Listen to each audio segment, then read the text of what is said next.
one historical setting of Esther in our notes saith it this. Some, such as James Jordan, believe that the book of Esther fulfills prophecies made by Jeremiah, Zechariah, and Ezekiel. So let me just state this here. There are a lot of times that the Old Testament will give a prophecy, and I am very quick to try to show its fulfillment in the New Testament. And I think that all the ultimate fulfillments of these prophecies, not every single one, but the majority of them, or take you to the time of the New Testament. Okay? I think the New Testament is the time when all this is set for things to be fulfilled. However, that doesn't discount the fact that there was an immediate reference to something in their day. Let me give you an example. Remember in 2 Samuel where God promises David that he would have a son who would build a temple. Remember, this is the easiest one to do. Who's the original son that David has that builds the temple? Solomon in the physical temple. But Peter picks it up on the day of Pentecost and he applies it to Jesus. So some people call that dual fulfillment, or we call it typology. I believe all typology in the Bible is fulfilled in the first century. That's where all of that points to. But some people will read Jeremiah, they'll read maybe Habakkuk, Zechariah, Ezekiel, and they'll put some things being fulfilled during the time of Esther when they return back home from the exile. Okay? So that's where we're at in Esther. We're post-exile. We're after Zerubbabel has returned to rebuild the temple. We're after Nehemiah has returned to rebuild the city and the wall. So that's where we are. I do not deny the fact that many Old Testament prophecies typify or have initial fulfillment in the First or Old Testament. However, I believe all types eventually point to Christ as He stated in Luke chapter 24 that everything points to Him. That's what He told them on the road to Emmaus.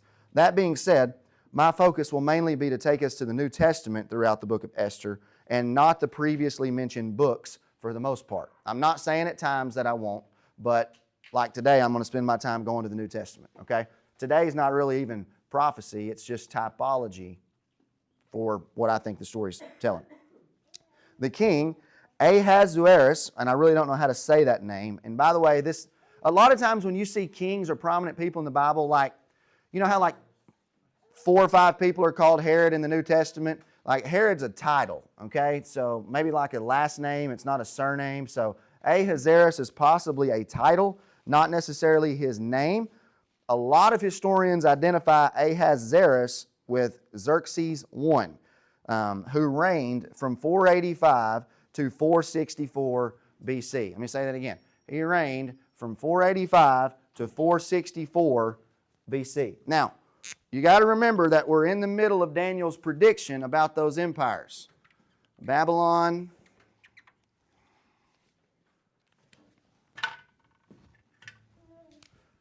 Medo-Persia, and that's where we are here. We're during the times of this Mede-Persian reigns. Next is Greece, and then Rome, okay? So we are there. Is that good with everybody? So, okay. 485 to 486 BC. So that is the time frame of the events beginning here. He is in charge of the Persian and Median Empire that it merged after the overtaking of Babylon. Now here's how this went.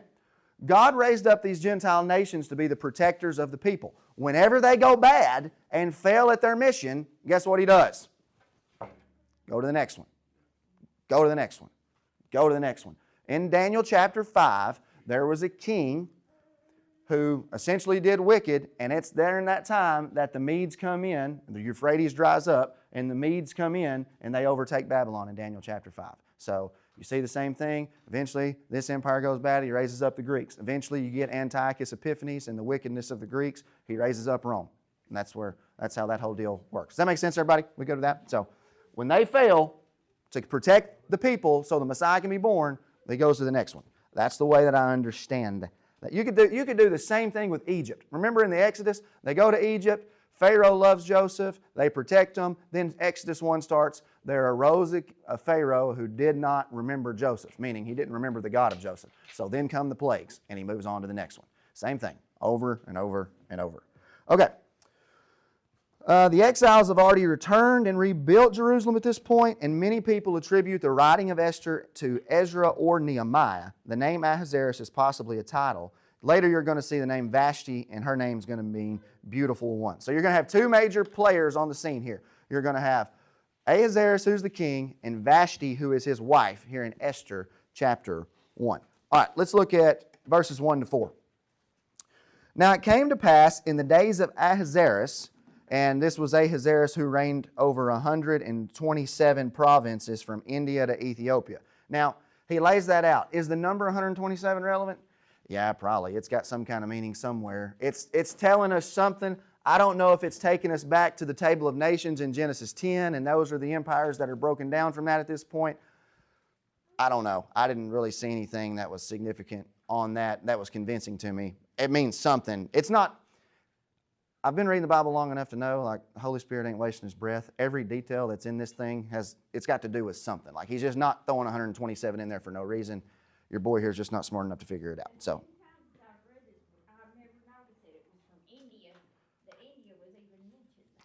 Well, because, and, yeah, so, you know, I've always thought about this way too, because when I think about the New Testament, I always think about it this way. And in my mind, I don't know why I do this. This is the Mediterranean Sea, okay? Everybody with me here on that? So Egypt's down here, and then you got like Jerusalem's like right in here, okay? Jerusalem. Then you got Galilee up here. So when Paul goes on his missionary journeys, like Antioch's up here, all these churches are like over here. The region of Galatia is like right in here, Thessalonica, Philippi, all those places that he's going. Rome's way over here. And I always think about that Jerusalem's on the right side or the west side of this thing looking at it, but it's really not. Jerusalem is on the east side, okay? The majority of the empire, like for Babylon and the Medes and Persians, the majority of this empire is way over here. So, where we're going to be at today is going to be like way over here. Like Babylonian headquarters are way over here. Okay? So, why is that? I don't know. But that's just an interesting food for thought. Boy, that is a good drawing right there, isn't it? Son, let me tell you. Do y'all do that? I always think about it's like Jerusalem going this way because why we do that? Because I opened my Bible and it had them maps in it at the back, and I'd look at Paul's missionary journeys, and it seemed like they all went this way. And I didn't realize a lot of the empires previously, the idea was that they went the other way. So, I don't know. Anyway, just food for thought. Good point. I don't know. I hadn't either. Where's India at? I have no idea. Where's it? I don't know. Where's India at on that map? It's over here? Yeah. So, which makes sense. Well, I've looked at this side a whole lot, and I don't see it over here, so I think India's way over here. I'm with Karen. All right. Anyway. Let's keep going. Verse 2. In those days when King Ahasuerus sat on the throne of his kingdom, in which was in Shushan the citadel, that in the 3rd year of his reign he made a feast for all of his officials and servants, the powers of Persia and Media, the nobles and the princes of the provinces being before him. When he showed the riches of his glorious kingdom and the splendor of his excellent majesty for many days, 180 days in all. And by my Harrisburg math, if I'm not wrong, their years were not 365. How long were their years on their calendar? We going to get a guess or no? 360. And the best I can come up with is that 180 and 180 is 360. So this is a half a year feast and a half a year reign. This whole thing's fixing to get good. All right, look at your notes. Shushan was also called Susa. All right? We've seen other people here before, like Daniel. In Daniel chapter 8, verse 2, it says, I saw in the vision, and it so happened while I was looking, that I was in Shushan, the citadel, which is in the province of Elam. Now, Shushan was on the very eastern edge, just like I drew a while ago on the right side where Babylon was. Shushan was on the very eastern edge of the Babylonian Empire. Citadel means fortified palace. So, they're in a fortified palace here. Essentially what happened was, where the Babylonian headquarters and capital was, which I'm sure they chose the best part of the land or something. I mean, they're not choosing the worst part of the land where the king's going to live. So they just took over the headquarters and made it the capital also when the empire changed over to the Medes and Persians. All right. Citadel means fortified palace. Ahasuerus is presented to us as a good king. And I read commentaries and they're like, Ahasuerus is a bad king. And I'm like, what? You're not even fathoming what's going on in this story. Ahasuerus is presented to us as a good king here in chapter 1, and he calls a banquet feast for half a year. note this part, and I think this is super interesting that verse 3 talks about how he invites the nobles and the princes before him. And I put in the notes. At the beginning of this grand event, the text calls us to the fact that the prominent people were invited to the feast. Any questions so far? Stop asking anything. We good? All right, let's go to verse 5. When these days were completed, the king made a feast lasting 7 days for all the people who were present in Shushan the citadel, from great to small. All right, that's different. After those days were completed, now we get a feast, great to small, invited. From great to small in the court of the garden of the king's palace. There were white and blue linen curtains fastened with cords of fine linen, and purple on silver rods and marble pillars, and the couches were of gold and silver on a mosaic pavement of alabaster, turquoise and white and black marble. And they served drinks in golden vessels, each vessel being different from the other, with royal wine in abundance, according to the generosity of the king. In accordance with the law, the drinking was not compulsory, for so the king had ordered all the officers of the household that they should do according to each man's pleasure. All right, let's look at our notes. In verse 5, we are told that after the original people were invited, that the small peoples, or the less importants, were invited, and that all people were invited. Verse 5 specifically tells us that they were invited into his garden palace. To say it another way, his garden temple. Then verse 6 describes to us that the temple was adorned with the finest things. Verse 7 tells us that the king kept nothing back from the peoples and was extremely generous to them so that they had an abundance. Have the class interpret this story in the New Testament up to this point. Let's see how good of a teacher I am. And go. Okay, she says letting the Gentiles in. Start me at the beginning. Who's Ahasuerus representing in this picture?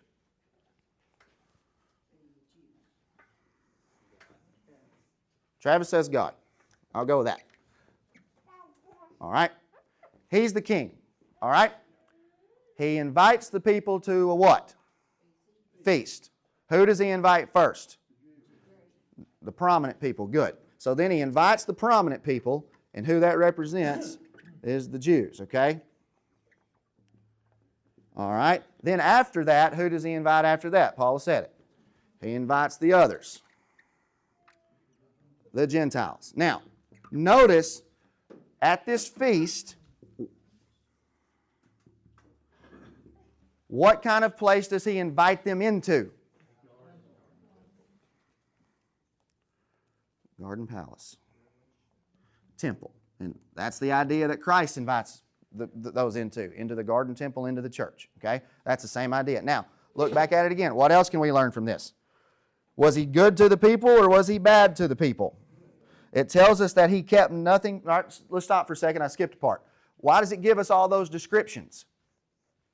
All the marble and all the other stuff. Tell me about it. What's that about? He describes the temple. He describes the glorious temple. And that's why you see the temple imagery all the time with all those precious stones when Solomon then built the temple. Revelation 21, the church is described as all these precious stones, and it's a glorious, beautiful temple.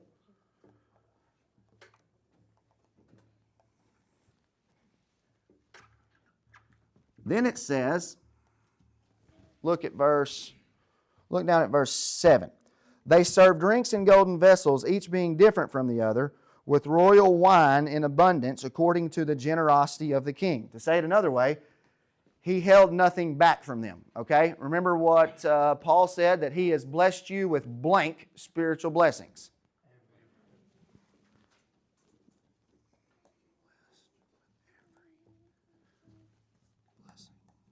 All right, everybody seeing a pattern here? We good so far? Romans 1:16, Paul said the gospel goes to you first and the Greek. All right. I think this is the best way to read the Bible. I think this is what these stories point to. Now, 7 years ago, I wouldn't have read the Bible this way, okay?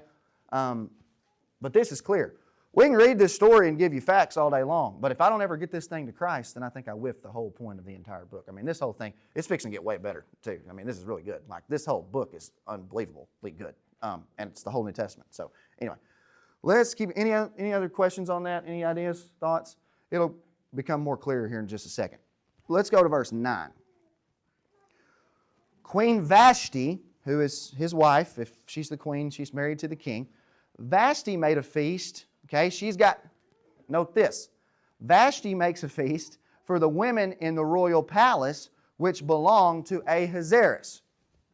Stop for a second now. Vashti, who is the bride, she throws her own what? Which means she has her own table. With me? We good? We good? We good? Okay. We're fixing to get 2 tables to eat at. All right. And she invites the women in the royal palace, which belong to Ahasuerus. Notice it's not even her place to invite them to, but nonetheless. On the 7th day, when the heart of the king was merry with wine, he commanded Mehum, Biztha, Harbona, Bigtha, Abagtha, Zethar, and Carcass, 7 eunuchs. Well, I mean, this is important because they're all dead. And the role of these people in this court, they're going to lead to death. Okay, anyway. What's a eunuch? It's someone who has been physically adjusted so that he's not going to desire all the women in the king's court. So the king brings in the eunuchs to work in there because that's a problem if not. Okay, does that make sense, everybody? And when I say physically adjusted, I'm not talking about circumcision. It's like Paul said in Galatians, they went a little bit further. Okay, so we'll leave it there for that. Okay. On the 7th day, when the heart of the king was merry with wine, the eunuchs who served in the presence of Ahasuerus to bring Queen Vashti, okay, to bring Queen Vashti before the king, wearing her royal crown, in order to show her beauty to the people and the officials, for she was beautiful to behold. But Queen Vashti refused to come to the king's command, brought by his eunuchs. Therefore the king was furious, and his angers burned within them. Everybody seeing a pattern here? Everybody see where this is going? Say amen if you see where this is going. All right, look at our notes. Ahasuerus will now display the beauty and glory of his bride to the entire world. Note how many times the text points out beauty, and that's because that's the meaning of her name. Vashti means beautiful one. The king had endowed her, not Hugh, had endowed her gloriously, but she hid that beauty from the world and went her own way by not coming to the banquet. Who does this represent, people? That's right. It's Israel that will later reject Messiah. Look at Jeremiah chapter 3 in the notes. It says, Jeremiah 3 and many other texts such as Ezekiel 16 states that God was married to Israel. Jeremiah 3 says, Return, O backsliding children, says the Lord, for I am married to you. Like Vashti, he dressed her and made her the apple of his eye. And he wanted her to display her glory and beauty to the world so that all might come and worship him, the king. Make sense?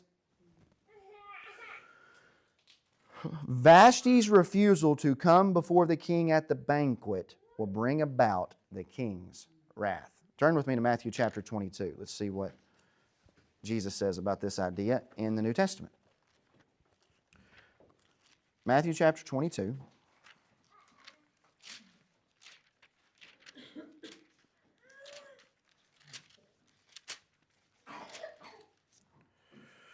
And we're going to look at verse 1. And this is the parable of the wedding feast, okay? It's all over it, ain't it? Stinking good, man. Verse 1.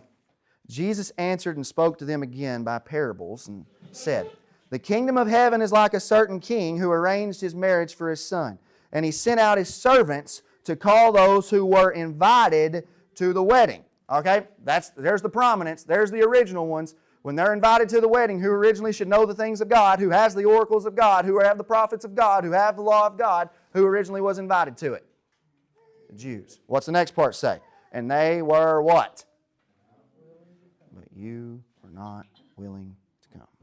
Again, he sent out other servants, saying, Tell those who are invited, See, I've prepared my dinner, my oxen, my fatted cattle are killed, and all things are ready. Come to the wedding. But they, like Vashti, made light of it and went their own ways, to his own farm, another to his business. And the rest seized his servants and treated them spitefully and killed them. But when the king heard about it, he was, there we go, just like Ahasuerus will be, And he sent out his armies and destroyed those murderers and burned up their city. Now watch what he does. Then he said to his servants, the wedding is ready, but those who were invited were not what? They were not worthy.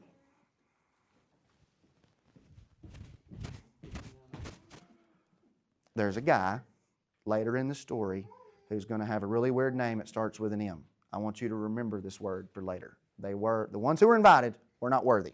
Remember that part. Man, this is so good. Let's keep reading. Then he said to his servants, the wedding is ready, but those who were invited were not worthy. Therefore go out into the highways, and as many as you find, whoever it is, do what? Remember that part where he sent out and invited everybody after that? Y'all see how these stories overlap each other? It's not so good, man. Like, you got to see. You ever read the Bible and you're like, man, I can't even enjoy it. Like, I'm reading Esther and I don't figure, like, why is this in here? I'm like, man, if you know what you're looking for, your relationship with God and hearing from God becomes so much easier if you're able to understand it and know what you're looking for. Like, how do you ever sit down and read the Bible and don't enjoy what God says if you can understand what He's saying? Man, that's so good. Anyway. So those servants went out into the highways and gathered all whom they found, both bad and good, and the wedding hall was filled with guests. That's pretty good. That's pretty good. That's not bad. All right, let's keep going. Back to Esther, verse 13. Verse 13 in Esther.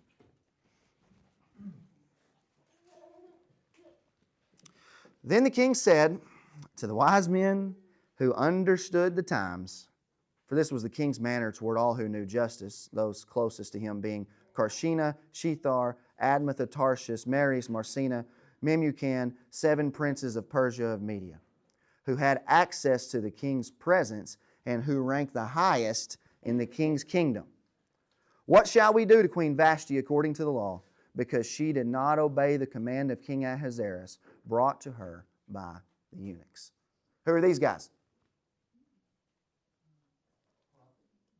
You know, they're the prophets, they're the priests, they're the kings, they're the divine council, I think is what they are. They're the heavenly council. They're essentially the followers of Christ in the New Testament who understood the times. Remember what Jesus kept saying over and over? Look at your notes.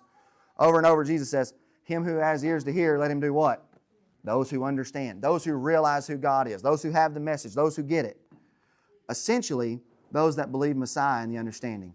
His followers who had access to the presence of God.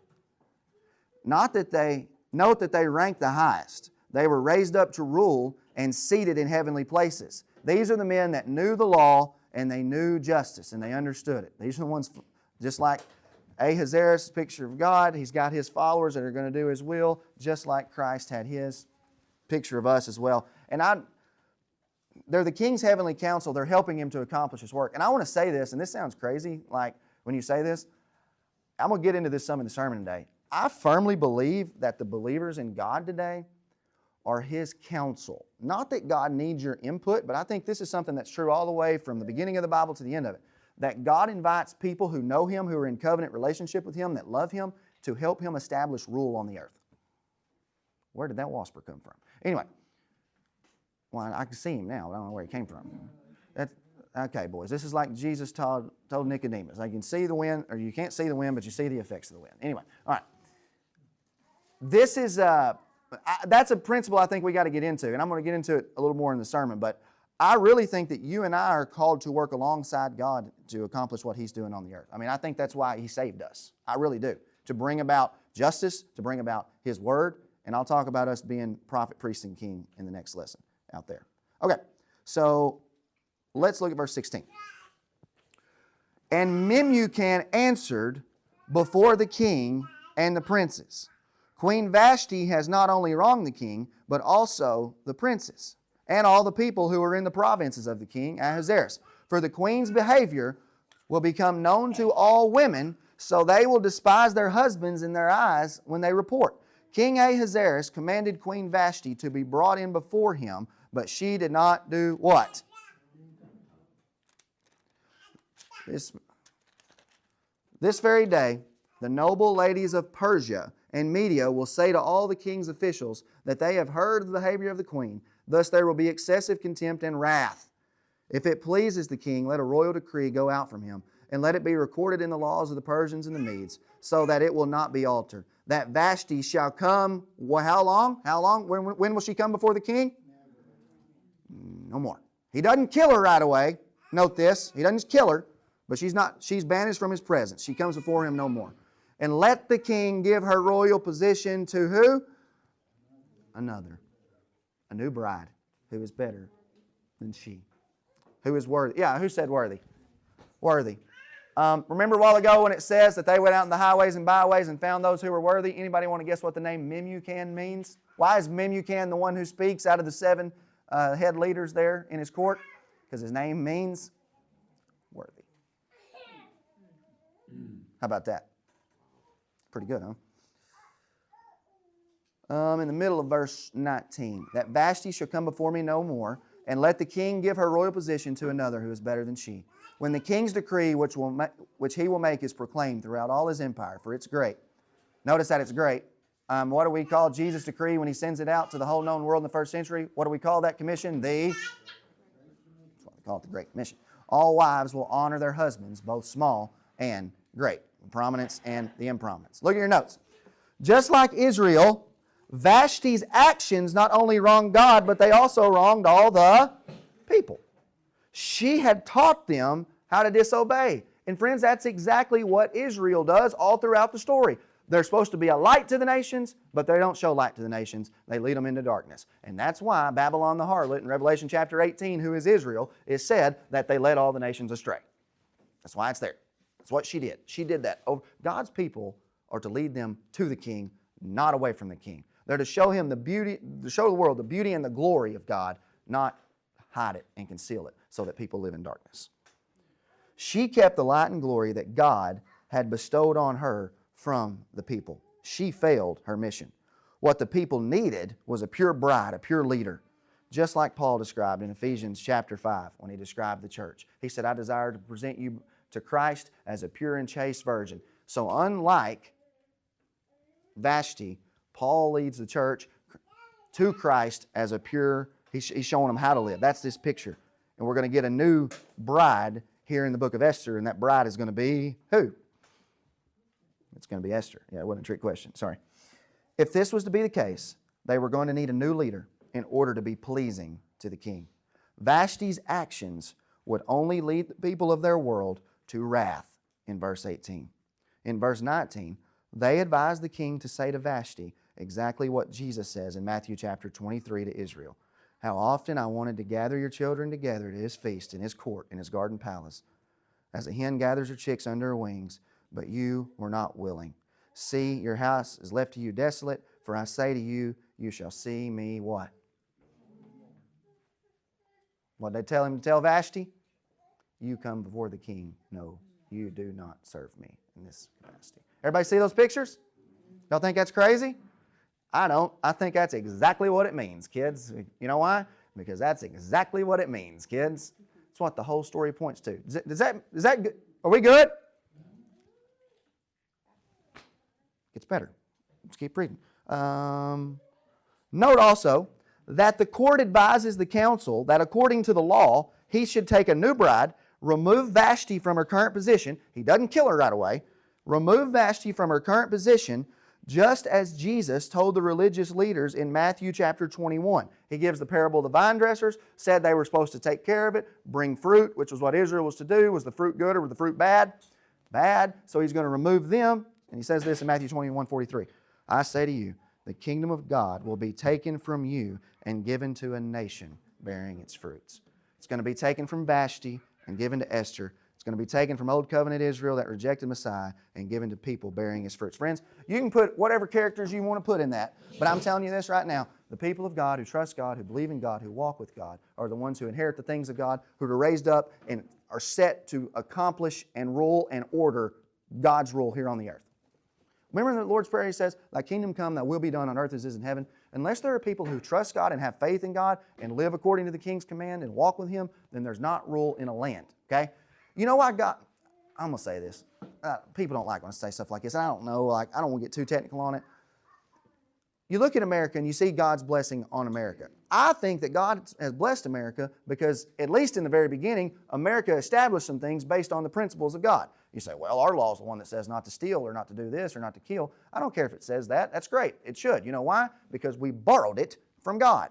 The only types of places that'll have any kind of rule and any kind of order are places that are established based upon what God has said and have people in it who rule and order things according to what God has said. So you can put it in a political government sense, that's fine, but if there's not a church that's acting in a certain way and people who are following God's commands, then those things aren't going to get ordered that way to begin with. You look at the third world countries and you say, man, they're third world countries and they're depleted and there's chaos and it's crap. And guess what you find? A whole bunch of pagan false gods, and they don't order things according to what God said. There's a correlation there, and it's not that's not by chance, all right? And guess what will happen? We'll turn into Vashti if we walk away and don't listen to the king's man, and he'll raise up somebody else and use them to rule and order and lead things spiritually. Like, I firmly believe that's how that goes. So I think that's a principle. Could I derive that straight out of the text and say that that's what God predicts? No, but I think it's a pattern, and I think that's the way that God works. And we're trying to learn how God works. He worked that way in the Old Testament. He works that way in the New Testament. I think He works that way now. So, just my opinion and thoughts on that. Okay, let's keep going in our notes. Let's look at verse 21. I'm about done. Verse 21 in Esther. The reply pleased the king and the princes, and the king did according to the word of Memucan. Then he sent letters to all the king's provinces, to each province in its own script. So he's sending out these notes, these letters to the whole known world, and that's under his rule, to each province in its own script, to every people in their own language, that each man should be master of his own house and speak in the language of his own people. Somebody say it. What is it? What's the alarms going off? What's that in the New Testament? All right, let's read the notes. Now the king must get the word out to the empire before the whole thing falls apart and they all rebel. He teaches what has happened to Vashti and that another will be raised up. He has to teach them how to live and the result of the disobedience to the king's command. So he sends letters, like Paul does to the churches, to the empire, and they all hear it in their own language, like the use of speaking in tongues in the first century and not supernaturally. And that's where the story leads off.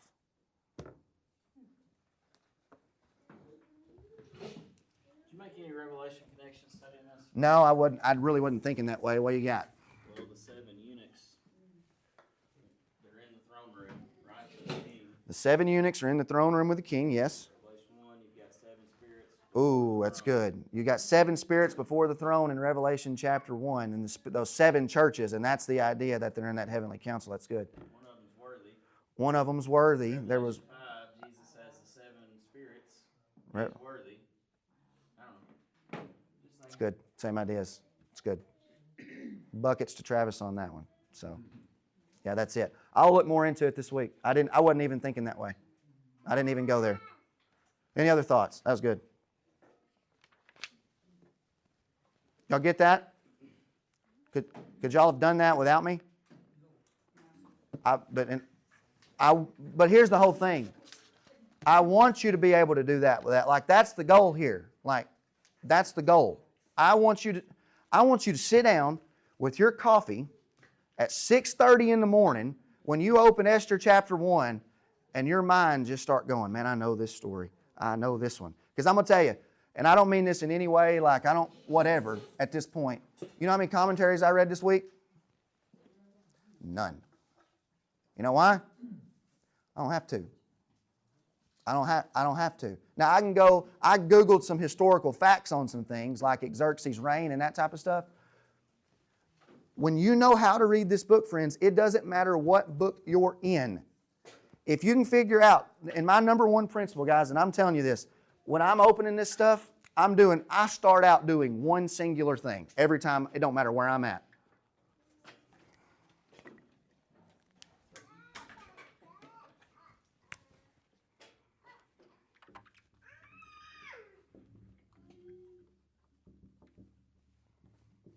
That is the singular thing that I do every single time I sit down and start. So when I identify the Christ or the God picture in the story, like I did Ahasuerus, then I was reading them. I was going down, sitting in my office this week saying, I know what that one is.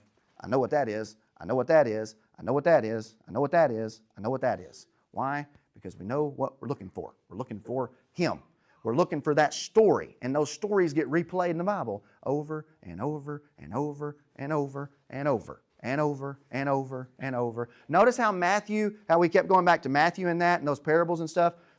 I never realized it, and it's by God's providence. We randomly start Esther today, okay? Well, I'm randomly in Matthew 14 today, and he's drawing it straight from Esther. And I don't know that I would have noticed it if I hadn't been studying Esther. So randomly in God's providence, we're going to go back to Esther. I think Matthew's got Esther, and the story of Esther is everywhere in the New Testament. So, does that make sense to y'all to read the Bible the way that we just put that story together? Were you ever taught to read the Bible that way? I wasn't either. Friends, and I'm telling you, we can sit down and we can go through Esther and we can draw all these practical applications, and I want us to do that, and we should do that. But man, you ain't getting 75% of the story if that's all you ever get out of this stuff. Do you realize what God was doing when He wrote this whole thing? I mean, He's telling a story and just laying principles for life out of it. And we got to get them and know how to live. And man, if we can see them, then this whole deal's good. So, all right. Put me in the mind of when Jesus was talking to the woman at the well. I mean, that's the first thing I thought of. About which part? Where He told her there's a time coming when, He's calling the Gentiles Yeah. to worship Yeah. in spirit. Yeah. And that's a major theme in the New Testament, is the mystery that the Jew and Gentile would come in together. And all those parables over and over, He keeps inviting them to a feast. Matthew chapter 8, Matthew goes out of his way. Right after Matthew 7, in the narrow way to the Jews, few who find it, I think that's the remnant of the Jews. Matthew 8, he says that they'll go and many will come from the north, south, east, and west and recline at table at the banquet with Jesus in the kingdom. That's the picture. And we come into the Garden Palace, Garden City. Anything else? I read this chapter this morning. And? I took it totally different from what you just explained. Because it just looked like they got together and got drunk. They all got drunk. That's what they did. They drank. It wasn't a feast. They were drinking.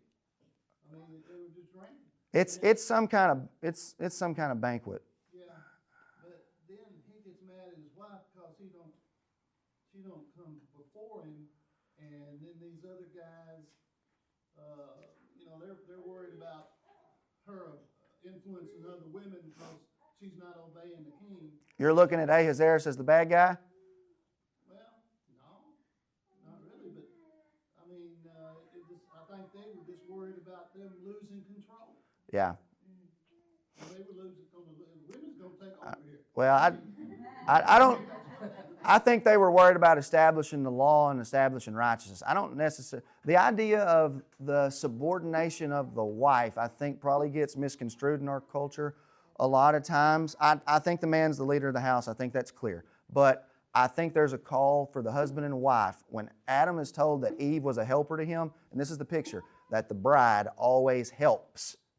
She always helps. And if she doesn't help, like what happened in the garden, when she listens to false advice and plays her own Vashti, then she leads the king astray. But when you get a righteous king who can rule his house well as the priest in the garden, then you have a beautiful harmony that's there, and they work alongside together to get some things done. Right. And that's the role of the church to Christ. Right. And that's the role of Christ in the church. So Adam could have never got done what he was supposed to get done without the bride. Christ accomplished His work through the church. So if you want to say it that way, He chose to involve her and have her help in that deal. So, good. Any other ideas? Did y'all enjoy that?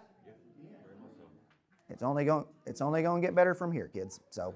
Do you think Vashti was a young new bride, or do you think she'd been there like? If I was following I don't know, the history Mike could tell us, I didn't look that up, but if I was following the typology of the story, I'd say she was an older bride. They got full of stuff like the Pharisees preaching.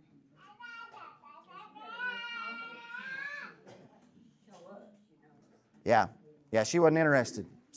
No law and justice established. So, okay. Any other questions or comments or thoughts? I'm looking forward to it. It's going to be good. So, let's pray.